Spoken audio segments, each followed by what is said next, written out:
पनवेल तालुक्यातील कळंबोली येथील KLE महाविद्यालयाच्या जवळ कामोठे राज्य परिवहन महामंडळाच्या बस स्थानकाजवळ बेकायदा फेरीवाल्यांची संख्या मोठ्या प्रमाणात वाढली आहे।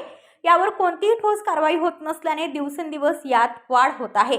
तसेच रस्त्यावरील खाद्यपदार्थ विक्रेत्यांमुळे नागरिकांचे आरोग्य धोक्यात आले आहे। कळंबोली येथे सर्वच विभागात एकही रस्ता चौक असा नाही की तेथे फेरीवाले व्यवसाय करीत नाहीत, तरी देखील पालिका या फेरीवाल्यांना अभय का देत आहे असा प्रश्न उपस्थित होत आहे। कळंबोलीमध्ये मोठ्या प्रमाणात बेकायदा फेरीवाल्यांनी ठाण मांडलेले पाहावयास मिळते, परंतु पनवेल महानगरपालिकेच्या वॉर्ड अधिकाऱ्यांचे लक्ष नसल्याचे दिसत आहे। ते जाणीवपूर्वक दुर्लक्ष करत असल्याचे चित्र दिसत आहे। कोणतीही कारवाई करत नसल्यामुळे अनधिकृत फेरीवाले रस्त्यांवर देखील आपले बस्तान मांडून आपले अनधिकृत व्यवसाय करत आहेत। पनवेलचे आयुक्त मंगेश चित्रे यांना त्यांचे अधिकारी व कर्मचारी अंधारात ठेवत आहेत की ते सुद्धा या संपूर्ण अनधिकृत फेरीवाल्यांना अभय देत आहेत अशी शंका उपस्थित होत आहे।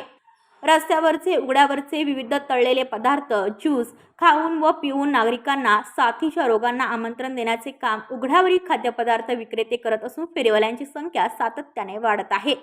यांच्यावर कारवाई करण्यासाठी पालिकेची गाडी येणार याची माहिती फेरीवाल्यांना अगोदरच मिळते, त्यामुळे पालिका आयुक्तांनी फेरीवाल्यांच्या कारवाईबाबत लक्ष देण्याची आवश्यकता आहे।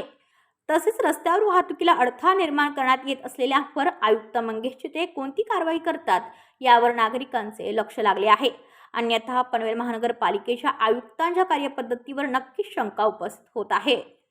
ब्युरो रिपोर्ट पनवेल वार्ता न्यूज। आपल्या परिसरातील बातम्या आमच्यापर्यंत पोहोचवण्यासाठी स्क्रीनवर दिलेल्या क्रमांकावर संपर्क साधू शकता। दूरध्वनी क्रमांक 8652414343।